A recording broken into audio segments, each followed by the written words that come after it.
Hi friends, good morning. ಇವತ್ತು ಬೆಳಗ್ಗೆ vlog ಮಾಡೋಣ ಅಂತ ಸ್ಟಾರ್ಟ್ ಮಾಡಿದ್ದೀನಿ.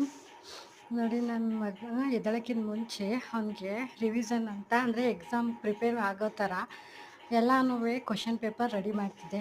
ಎದ್ದ ತಕ್ಷಣ ಬರೀಲಿ ಅಂತ ಎಲ್ಲನೂ ಕೂತ್ಕೊಂಡು ಬರೆದೆ ಒಂದು ಅರ್ಧ ಗಂಟೆ. ನನ್ನ ಮಗನಿಗೆ ಲಾಸ್ಟ್ ಎಕ್ಸಾಮು ಅಂತ ಈ ಥರ ಎಲ್ಲ ಬರೆದು ಪ್ರಾಕ್ಟೀಸ್ ಕ್ವಶನ್ ಪೇಪರ್ ಇವತ್ತು ಲಾಸ್ಟ್ ಕನ್ನಡ ಪ್ರಿಪೇರ್ ಮಾಡ್ತೀನಿ. ಈ ಕ್ವಶನ್ ಪೇಪರ್ ಥರ ಹಾಕೋಕ್ಕೆ ಅರ್ಧ ಗಂಟೆ ಆಯಿತು. ಎಲ್ಲ ಬರೆದ್ಬಿಟ್ಟು ಕ್ವಶನ್ ಪೇಪರ್ ಹಾಕಿ ಎದ್ದೇಳಿಸಿ ಮಮ್ಮಿ ಅಂತ ಹೇಳಿದ್ದ. ಬಿಸಿನೀರು ಇಟ್ಟು ಈಗ ಒಂದು ಲೋಟ ನಮ್ಮ ಪಾಪನ ಎದ್ದೇಳ್ಸೋಣ ಅಂತ ಬಿಸಿನೀರು ಕಾಯ್ಬಿಟ್ಟು ಎದ್ದೇಳ್ಸೋಣ ಅಂತ ಒಂದು ಲೋಟ ಬಿಸಿನೀರು ಕೊಟ್ಬಿಟ್ಟು ಬಿಸಿನೀರು ಒಂದು ರಿವಿಷನ್ ಹಾಕಿದ್ದೀನಿ. ಎಲ್ಲ ರೆಡಿ ಮಾಡಿ ಬರೆಯೋಕ್ಕೆ ಸ್ಟಾರ್ಟ್ ಮಾಡಿಸ್ಬೇಕು. ನಾನು ಎಲ್ಲ ಎಕ್ಸಾಮಲ್ಲೂ ಈ ಥರ ರಿವಿಷನ್ ಹಾಕಿ ಪ್ರಾಕ್ಟೀಸ್ ಮಾಡಿಸ್ತೀನಿ. ಎದ್ದೇಳ್ಸಕ್ಕೆ ಹೋಗೋಣ, ನಾನು ಎದ್ದೇಳ್ಸೋಣ ಅಂತ ಹೋಗ್ತಾ ಇದ್ದೀನಿ. ಅವ್ನು ಫುಲ್ ಕ್ವಶನ್ ಕೇಳ್ತಾವನೆ. ಹಿಂಗೆ ಮಲ್ಗೊಂಡಿದ್ದೀನಿ. ಇದಳಪ್ಪ ಸ್ವಲ್ಪ ಬ್ಲಾಗ್ ಮಾಡ್ತಿದ್ದಾಗ ಅವ್ನಿಗೆ ಸ್ವಲ್ಪ ಅನಿಸುತ್ತೆ. ಬಿಸಿನೀರು ಕಾಯಿಸಿದ್ದೀನಿ. ಇಟ್ಕೊಂಡಿದ್ದೀರಾ ಮಮ್ಮಿ? ಹೋಮ್ವರ್ಕ್ ಇಲ್ಲ, ರಿವಿಷನ್ ಹಾಕಿದ್ದೀನಿ ಕಂದ. ಮಮ್ಮಿ ಮಾಡ್ಲಾ? ಎದ್ದೇಳಿಸಿ ಏನು ಮಾಡಬೇಕು?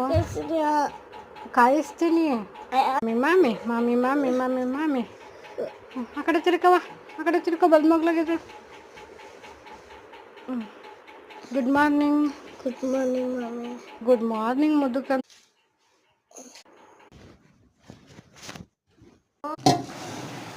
ಫ್ರಿಡ್ಜಲ್ಲಿ ಹಾಲು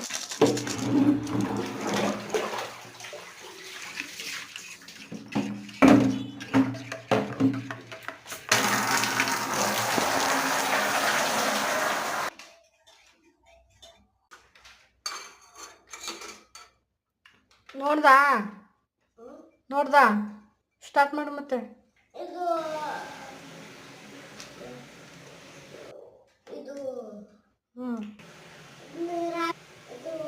ಸರಿ.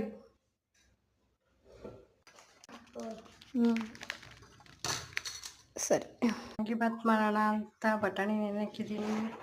ಎಲ್ಲ ಕಟ್ ಮಾಡ್ಕೊಂಡಿದ್ದೀನಿ. MTR ಪೌಡ್ರ್ ಎತ್ಕೊಂಡಿದ್ದೀನಿ. ಶುಂಠಿ ಬೆಳ್ಳುಳ್ಳಿ ಪೇಸ್ಟ್ ಈ ಥರ ಸ್ಟಾಕ್ ಮಾಡಿಕೊಂಡಿರ್ತೀನಿ. ಮತ್ತು ಕರಿಬೇವಿನ ಸೊಪ್ಪು ಹಾಕಿ ಲಿಡ್ ಕ್ಲೋಸ್ ಮಾಡಿದ್ದೀನಿ. ವಿಶಿಲ್ ಬರೋದೊಂದು ಬಾಕಿ. ವಿಶಿಲ್ ಬಂದಮೇಲೆ ನಮ್ಮ ಪಾಪುಗೆ ಲಂಚೆಲ್ಲ ರೆಡಿ ಮಾಡಿ ಸ್ಕೂಲಿಗೆ ಕಳ್ಸೋದಷ್ಟೆ.